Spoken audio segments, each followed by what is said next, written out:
rocking and rolling. Lots of great sessions yesterday, building more of an education company out here and having fun doing it, which is exciting too. Nothing like sitting in a boardroom for like 12 hours trying to figure out how we're going to educate our real estate community with 12 other coaches who all want to input.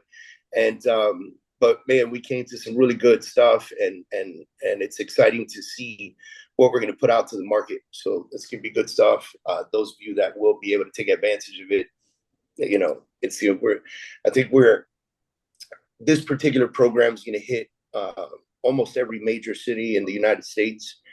And we're probably looking at over 1,000 presentations next year, in the next 12 months, live presentations on everything you can imagine, from buyer conversion to, you know, buyer consultations to listing presentations to you name it. You know, this program's going to have it. It's going to be pretty amazing. The best part of it is that when it hits your town, it's 100% free to come to.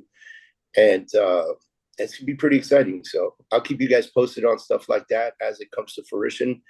And hopefully it comes to your town and you guys can take advantage of it.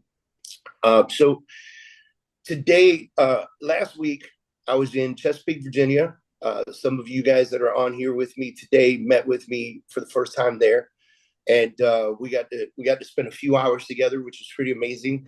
And if you'll remember, there were these two slides that we came to, and I said, I'm going to skip this slide and I'm going to skip that slide. And if you want to know more about that, then, you know, you guys come see me on Thursday. And so that's what I'm going to focus on today. I'm going to focus on those two slides. I've actually expanded it to 3 slides. I'm going to share my screen with y'all, and I'm going to go kind of a little bit slow motion with this because, again, I'm not in my home Wi-Fi. I'm depending on, you know, hotel Wi-Fi. So God willing, everything kind of works out perfect and we get this done right. But let me see if I get share my screen real quick with you guys and we'll get to it. All right. Hopefully you guys can see my screen. Can you guys see it? Yes. All right. Awesome. So today I want to spend a little time with you guys just digging a little bit on what the important pieces of building your business is. And again, we're in this crazy business of people, right? And so if you were in my session last week, which, you know, in Chesapeake, we spent about 4 hours together and we spoke about, you know, a lot of information that had to do with people and conversion and turning them into business. And today, I kind of want to go over what happens in these particular meetings that you're going to have with folks. Excuse me. And so one of the things that you heard me say, and you'll hear me say time and time again, is that we're in this business of communication, which means that we have to be all the time speaking to people. And in that process, we have to always be working on conversion. We got to be always closing, right? Always be closing. You guys have heard it before, ABC, right? So we always got to bring up real estate some way, somehow. And we all agree that any conversation can turn into real estate, right? And so what we talk about here is understanding that we are in the business of communication, we're in the business of relationships, and we're in the business of lead generation. Everything else that happens after we lead generate and people finally raise their hands and say, I want to work with you, turns into one or two things, a system or a skill, right? So like when you go under contract, that becomes a system. That system takes you from contract to closing. And during that system, there might be points in time where you might have to step up with some skill. For instance, during inspection periods, and you have to come up and you had to negotiate during inspection periods. But the majority of the work that happens is the behind the scenes stuff that is you picking up the phone on a daily basis and communicating with people so that you can build more relationships that will lead to lead generation, that will lead to people wanting to do business with you. My challenge is always this: have 20 meaningful conversations a day and have 2 cups of coffee a day. What does that mean? 20 and 2. We take 20 conversations a day, first thing in the morning. We're live, we're alive, neurons are popping, brain is working, right? And first thing in the morning, we do this. We pick up the phone, we grab the cell phone, and we go, I'm going to have 20 meaningful conversations today. Sometimes that means you're going to make 60 phone calls. Sometimes that means you're going to make 100 phone calls, because not everyone's going to pick up the phone for you. But when you hit your 20 meaningful conversations, each one of those conversations should try to lead to being in front of somebody. Okay? And so when you want to be in front of somebody, I just realized real relationships are spelled wrong. I did that on purpose because it's real estate, right? So, so you want to take every one of those conversations, you want to turn them into a meeting. That meeting could be a simple cup of coffee where we get to catch up and be better friends and develop our relationship. That meeting could be a buyer consultation. That meeting could be a listing presentation, right? As long as I'm getting in front of people, I'm winning. And it doesn't matter, like picking up this phone and having 20 meaningful conversations and not achieving the task of at least getting in front of 2 people a day, then you need to make more phone calls. Everything's about the numbers, right? And so I need to understand, if I could get my 20 and 2 in every single day, 20 meaningful conversations, 2 cups of coffee, 20 meaningful conversations, 2 cups of coffee. Notice I didn't say 1 cup of coffee and 1 happy hour, right? This is purposeful relationship development that should turn into a lead. Now, when I meet with somebody, my mission is, number 1, to develop a relationship with this person so that I become a trusted source for them. Equally, it's good for your soul. We can talk about that at a whole nother level. We're going to focus on business right now, but it's good for your soul to have meaningful relationships with other human beings. We are pack animals after all, as human beings, okay? My mission when I go to this meeting is 1 of 2 things. Either A, they're going to do business with me, or B, they're going to give me the name of somebody that will do business with me. And that person will be achieved by association. What do I mean by achieved by association? It means that because I'm associated to this person and I have a relationship with them and they trust me so well, I will achieve the task of meeting someone they know, so that I can turn it back and start from the beginning and create communication, get in front of them, create a relationship, and turn that into business, okay? So now we take you to this one right here.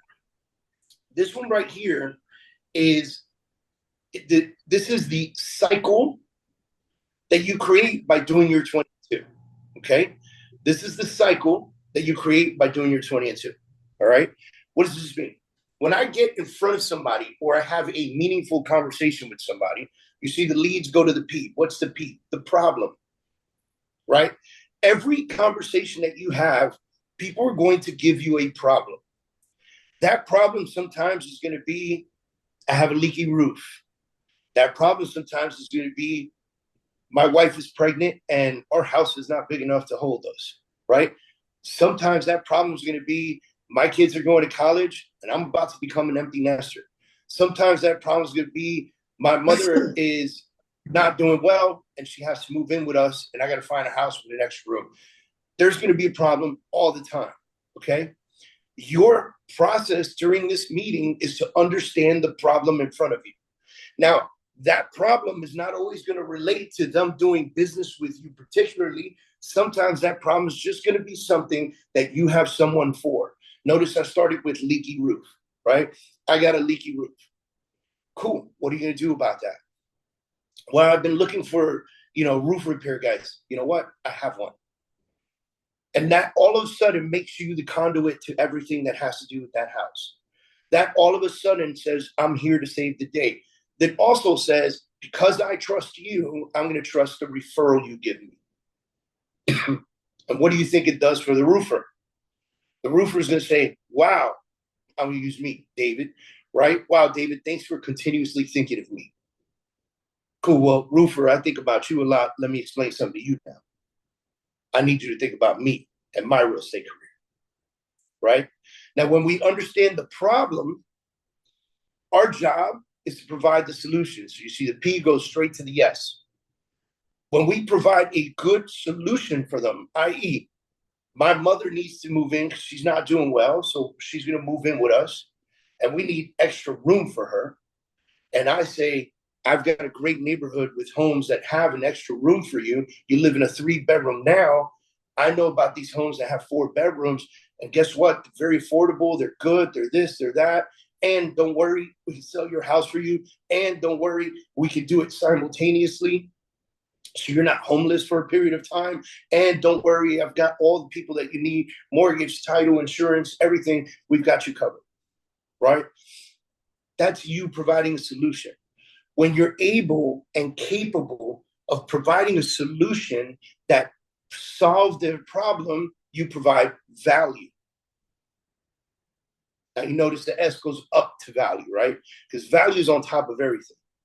If you've ever been tested on your commission, if you've ever sat down in a room and said, I charge 6%, and somebody said to you, can you do 4, or can you do 5, or can you do 4.5, or whatever it is, and they try to negotiate your commission, it was simply because during the meeting, you did not provide enough value. And since you didn't provide enough value, they weren't willing to pay you for your value. But when you do provide value, people are willing to pay you for the value. There's a difference in a store when you look at Payless and you look at Nike. There's a difference in a store when you look at a Coach purse and you look at Louis Vuitton. There's a difference in a store where you look at a shirt that has, a Mickey Mouse t-shirt versus a Gucci t-shirt. There's value in those items that hold a stronger presence in the market. They have a stronger value in the market. They have stronger market value, right? And so when you come in and you have these meetings and somebody argues with you about your commission, you simply didn't hold enough value. And so you retract and you say, before we talk about my commission, let me ask you this. Is there something that I did not cover that is important to you in the sale of your home? And you wind it right all the way back to the problem so you can provide appropriate solutions so that you can level up your value. Because why? You'll notice the value goes down to what? The dollar sign. And people are willing to pay for value. Because when we look at Louis Vuitton and we look at Coach, there are 2 very different price points. 2 very different price points. Yet they both do have the same function. They both hold your stuff. They can both be carried. You can put your money in both of them. You can put your wallet in both of them. You can put your laptop in both of them. You can do whatever it is that you want in both of them. Yet one is going to charge you a few $1,000s, and the other is going to be a few $100s. Yet people will pay the thousands of dollars because they look at it as if it has more value. So people will pay you for the value that you bring to the table. Okay? Remember that. People will pay you for the value you bring to the table. So listen for the problem, solve the problem, create value, get paid for that value, and then R&R. What does R&R mean? You have to now do 2 things, because when you get paid, you have closed this person. We all know we get our paycheck when everything's signed and money transfers, right? That paycheck is not the end of this deal. It is the beginning of a beautiful relationship. Okay? Your job now is to maintain a relationship with that person so that A, they can repeat business with you, or B, they can provide you with referrals. NER statistics say that each and every closing you have has a value of 3 referrals over the next 36 months. So if I have 10 closings this year, and I'm very, very good about my relationships, and I'm very, very good about asking for referrals, I'm going to get 3 times 10 over the next 36 months. And some of those people over the next 36 months might rinse and repeat with me. They might come see me again for that cup of coffee because I'm going to have that relationship with them, and I'm going to take them out for coffee every once in a while. And I'm going to ask them, how's everything at home? How's the home treating you? And they're going to say things like, we bought this 2-bedroom condo and turns out we're about to have twins. Oh my God, congratulations, blah, blah, blah, blah, blah, right? And they go, I don't think I want to be in a condo with the twins. I think I'd like to find a little townhouse that has 3 bedrooms, or a villa, or a house, or a single family, or a yard, or whatever the case is. And so you're developing this relationship so that you can, again, get repeat business from them and get referrals from them, right? And so when you get referrals from them, those referrals are going to come to you because they're going to be warm referrals. By the way, anytime you get a referral from somebody, you want to say, hey, listen, do me a favor, put us together on a text message so that they know that I am coming from you. That gives you a very warm introduction, rather than them depending on this person to call you and not providing you with a phone number, because I'm sure all of you've heard it before. Hey, I got a cousin of mine that's looking to buy a house, and they tell her to call you, and you go, okay, right? And then the cousin never calls you. And a lot of you forget that that person even said that to you and follow up with them to see what's up and why the person hasn't called you, right? Mike, let's mute them, anybody whose mic is open. And then that referral, once they meet you, you're going to meet them in person, and you're going to do what? The cycle begins again. You're listening for the problems, so you provide a solution. That solution proves your value. That value turns into money. That paycheck is now the beginning of a beautiful relationship. You go to R&R, which is referral and relationships, referral and relationships, referrals and relationships. The next referral comes in, you're going to meet with them for a cup of coffee. You're going to find the problem, provide the solution, and you just continue to do this over and over and over again. And it's really not that hard to do. Now, the hardest part is understanding how to host and hold an appropriate meeting. See, many of you walk into a listing presentation or buyer consultation and you just vomit on the person. You divulge everything that you do, how cool you are, how awesome the company you're with is, blah, blah, blah, blah, blah. And for a lot of folks, they may not want to hear that kind of stuff. And if you guys have done your DISC profiles, you know that every person has a different type of personality. And some folks, well, they don't want to hear all the nonsense you're bringing to the table, while other folks are going to want to dig in more. And in order for you to understand which one of those people that person is, which one of those personalities that person is, you're going to have to listen more, way more than you speak. Okay? So let's go into the next stage where we talk about the meeting breakdown. The meeting breakdown is very simple. Okay? I call it the 10-80-10. The 10-80-10. Okay? What are we doing with the 10-80-10?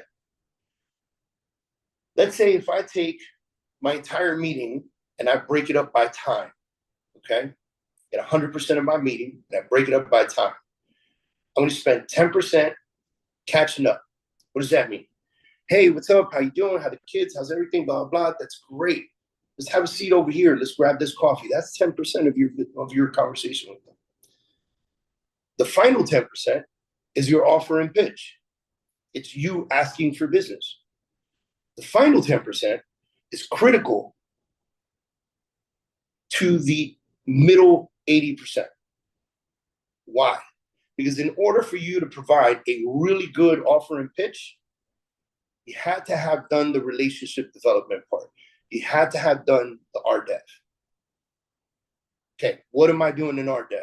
Number one, I'm asking appropriate pooler questions. I'm asking questions that get people to talk, that get people to divulge their information. Because human nature is that people want to be heard. Human nature is that people want to come to this meeting and talk to you. They don't just want to come to this meeting, sip a coffee, and look at you from across the table and say nothing for an hour. They want to talk. That's why they're there. So ask the right questions, you'll get the good answers. Number two, listen way more than you speak. right? There's an old saying that says God gave you one mouth and two ears for a reason, right? Listen way more than you speak, because you will hear the problems. You will hear the problems in that conversation, okay? And that allows you to formulate your offer and pitch in the effort of providing a solution.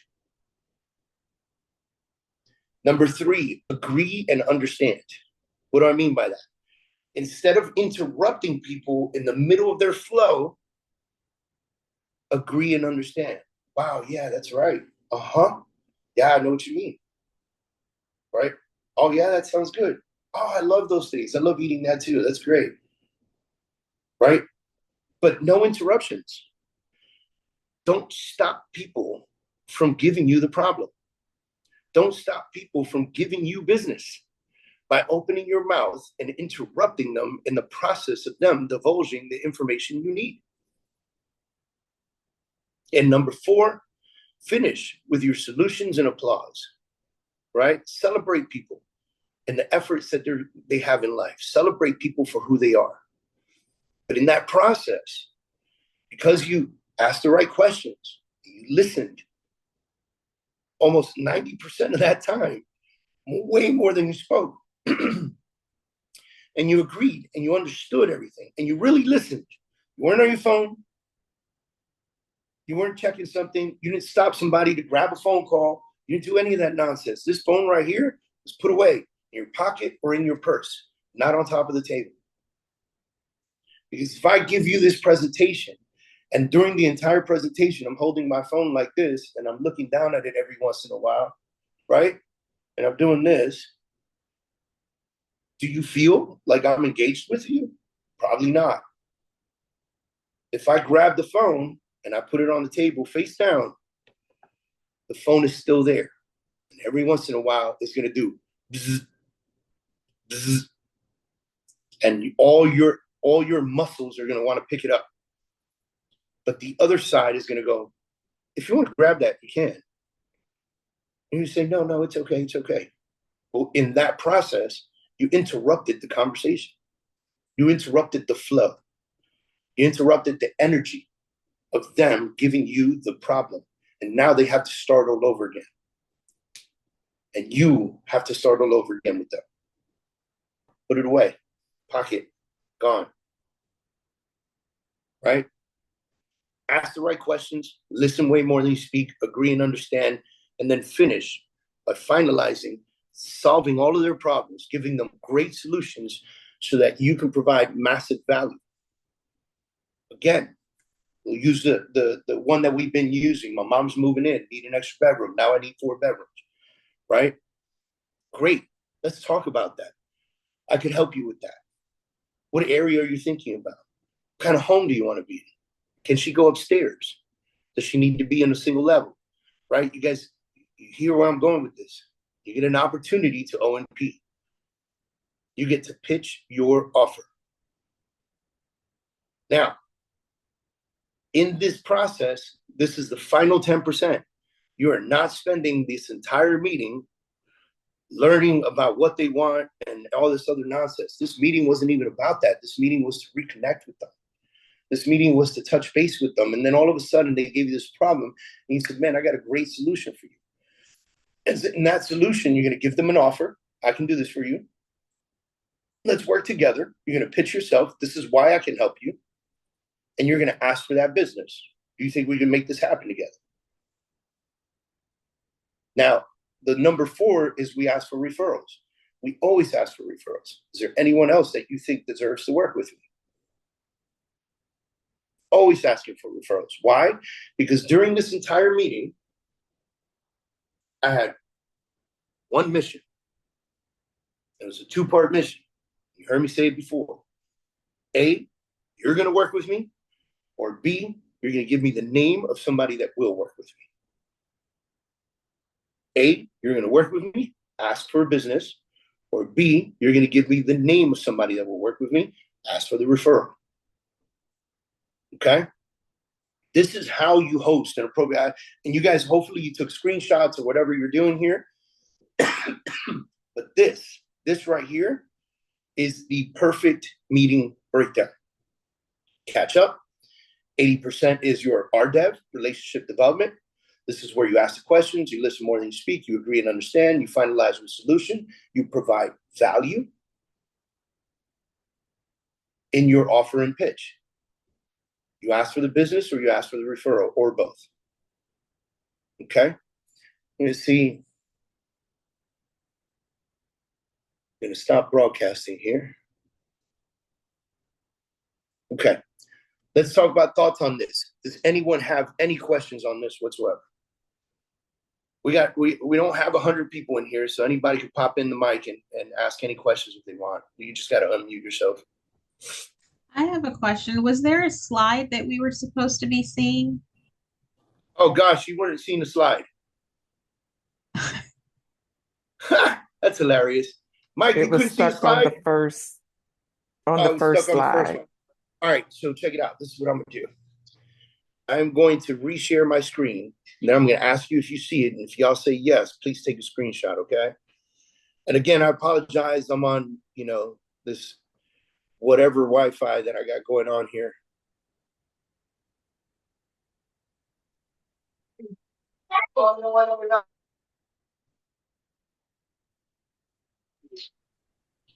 All right. Can you guys see my slide that says meeting breakdown?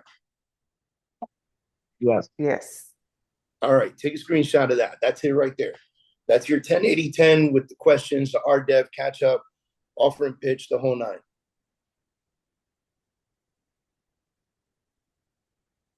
All right. Did you guys see this slide that says value on the top? No. Still on the same slide. You're still on the same slide? All right, stand by. I'm going to stop sharing my screen. And then I'm going to come in and share it again, because apparently it will only see one slide at a time per share.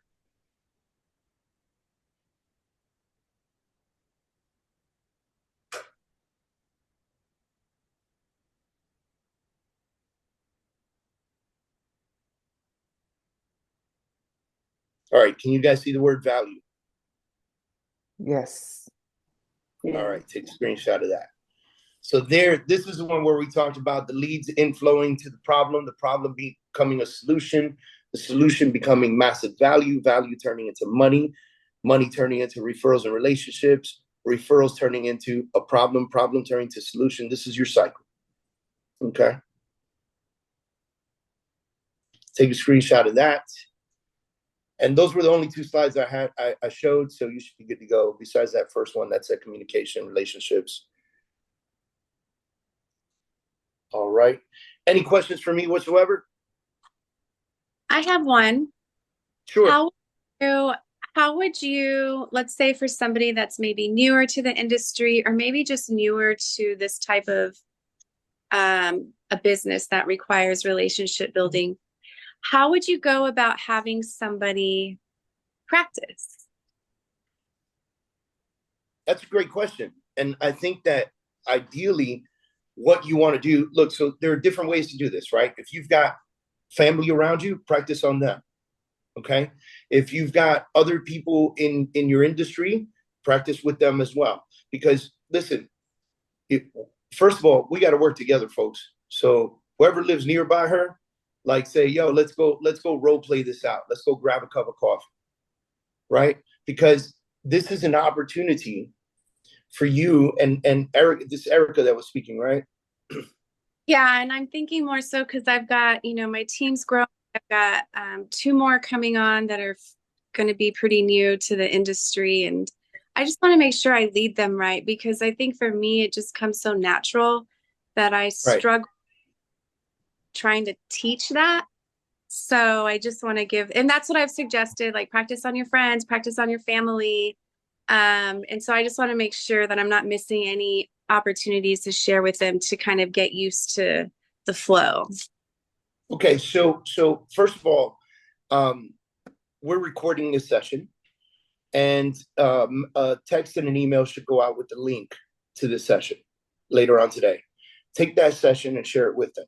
Okay, that's number one. Number two, you took a screenshot, so Mhm. you should be able to sit down with them and role play with them as their team leader, right? Okay. As their team leader, take some time and role play with them directly, okay? So that then you can task them to say, listen, when you go home to your spouse, to your mom, to your dad, whoever, I want you to practice this. And I want you to practice pulling answers from them by asking them the right questions, Okay. right? And sometimes, listen, let's dig in on a little bit on polar questions, because Mhm. sometimes people think that the polar questions are, so how many bedrooms do you need? No, those are not polar questions. Polar questions are questions that get people to want to speak to you more, right? So polar questions are, how are the kids? That is an amazing polar question, right? How are things going at work? That's an amazing polar question, right? If you learn that work happens to be really far from home, another great polar question is, geez, what do you do during traffic? Right? Like, these are great polar questions. These are short, to the point questions that can give you very long-winded answers. Okay. And during those answers is when you're mentally, okay, she lives far from work.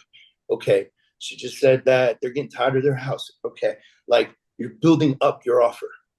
Okay. Right? So practice it with them in that nature, and task them. Learn something new about your mom. Like today, when you go home, you sit down with your mom and dad, tell them, I need to practice this meeting situation. Let me break it down for you. And then task them to learn something new by asking the appropriate questions about their parents or their spouse or their best friend, Mhm. But let them practice it with you first. And then they go and they practice it on their friends and family. Okay. What should be some follow-up that I ask them, like, okay, tell me what you learned about them that was new, or absolutely. Okay. Absolutely. And you task them with a time limit, right? When you Okay. have a team, guys, or you have employees, it's always about a time limit on tasks. So if I'm spending time with you today, I look at everybody here and I go, by the way, it's Thursday, and you still have an opportunity to have 20 meaningful conversations today and set up 2 coffee appointments. And tomorrow's Friday, and that means that you still have opportunity to have 20 meaningful conversations tomorrow and have 2 cups of coffee. And then Monday's going to come around. So I'm going to task you, because I won't see you again for 2 weeks. We do this every other week, right? So 2 Mhm. weeks from now, right, I'm going to ask you guys, how many of you did the work? And that's the game changer. So you're going to do that with your team as well. All right, we just practiced this today. So tonight, you're going to go do this. And when I see you tomorrow, I want you to tell me what you learned. Okay. It would be awesome if their parents realize that they're doing this for real estate, and their parents divulge to them that they need to buy a property or sell a property. Yeah. Right? Because they're not going to tell them right away, because they don't trust them yet. Mm-hmm. Okay. But if they see them putting in the work, it's game changer. Mm-hmm. By the way, when the parents, and you know this, when a parent sees a child putting in the work, they applaud the child. Right? When my daughter's on the volleyball court, I applaud the hell out of her when she gets a good hit. Right? And when she gets a bad hit, I go, Ale, right? Yell from the sideline, right? Either way, she gets attention. So if these kids go home and they practice on their parents, and their parents see pride in that, their parents will talk about it to everyone they know. Mm-hmm. And that helps spread the word. Yeah. Good point. And then deals start to flow. And then they go and they practice on their parents' friends. Yeah. Now at this point, they shouldn't be practicing anymore. They ran it a few times. They ran it with you. They ran it with mom. They ran it with dad. They role played in the office against each other, right? Mm-hmm. By the time they get to this referral, that mom from work told I don't know who, and that person goes, gosh, I'm thinking about buying a house. You think your son can help me?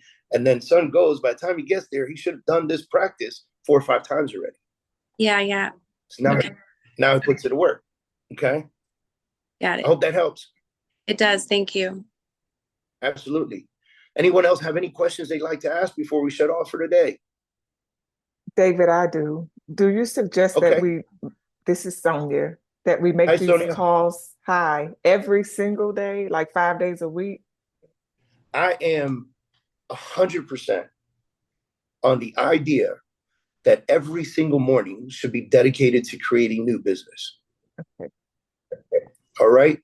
Look, your early morning needs to be about you. Your morning needs to be about growing your business. Your afternoon needs to be about supporting what you did earlier that day. Mhm. So let me break that down for you. Your early morning is you.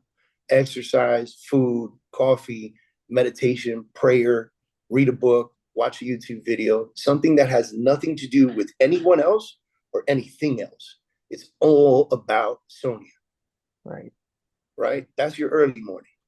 Then 9 o'clock rolls around, and now it's about your business. How do I grow my business? Because if you don't spend time every day building your business, you will not have a strong business, right? And your business will flutter. Sometimes it'll be good, and sometimes it'll be bad. The bad times will happen because you didn't do the work, and the good times will happen because you did the work. It's very simple, right? So your morning needs to be 100% dedicated to building your business. How do you build your business? You lead generate. You put people in communication with you so that you can tell them about your business and ask them for business.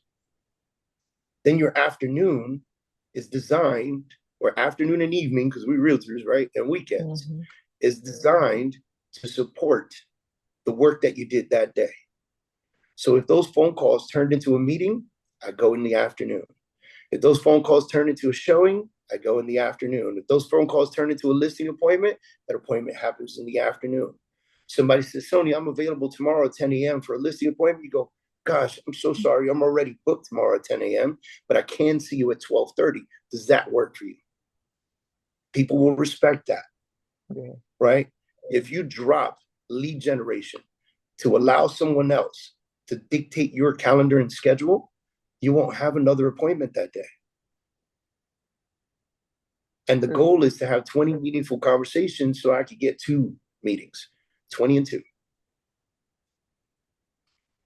Does that make sense? Absolutely. Love it. Now I want you to think about something real quick. The average person, the average good realtor can get 1 closing out of 100 phone calls. Right? That's the average, by the way. If you're really good, you can get 2 to 3. 100 phone calls for the average realtor will equate to 1 closing. If you do 100 phone calls a week because you're doing 20 meaningful calls a day, the math is the math. Right? The math is the math. That's 4 closings every month. And we also know that not every closing is going to close. And we also know that some closings are going to happen so smooth and so amazing that they're going to buy again right away, or they're going to give you somebody that's going to buy again right away. And you'll notice that the more you come to my sessions, you will notice that I will never get up here and talk to you about getting on Zillow, getting on Realtor.com. You know, I don't speak about it. I don't speak about it because, in my opinion, unless you're already making $250,000 a year, you ain't got no business buying a zip code. Right? Because you've already heard it. You hear realtors go, oh, I did that Zillow thing and it didn't work. It worked. It worked. You know how I know it worked? Because there's another team in your area that's on Zillow that's doing $10,000 a month on it, and they're killing it. Killing it. 40, 50 closings a month. Right? What's the difference between the two? One has the skill, one does not.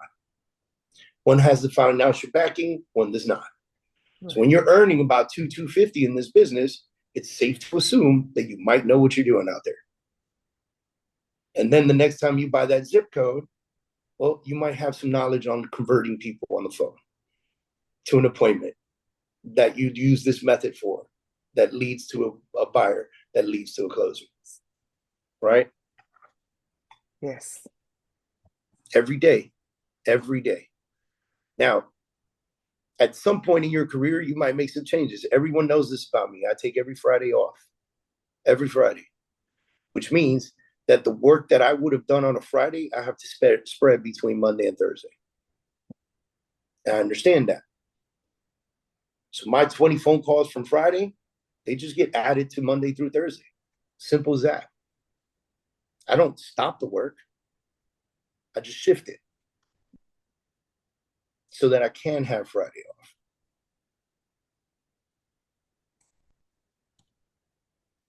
All right, Sonia? Good stuff. Awesome. Anyone else have a quick question? I'll take one more before we shut off. It's 46 after the hour now, 47 after the hour. All right, looks like we're good to go. Guys, thank you for tuning in today. Like I said, we'll get the link out later on today. He does a really great job of getting it on YouTube right away. And he'll shoot it out to you guys. And if you're in the San Antonio area, I'll be there next week. So visit itsafreedomday.com. If you go to itsafreedomday.com, you can get a ticket to our event that we have on Thursday. We're expecting about 150 folks to show up to this event. So get your ticket because we are going to sell it out. Okay. And then I'll be in San Diego November 6th. So if you know folks in San Diego, let them know. And we'll be there. Excuse me. We'll be there as well. So looking forward to seeing everybody. And then San Antonio, I've got a big special announcement for the event that we're having there. So stay tuned for that, because after I make the announcement in person in San Antonio, then we'll put it out to the world. Okay. Thank you guys. Talk to you soon. Y'all be safe.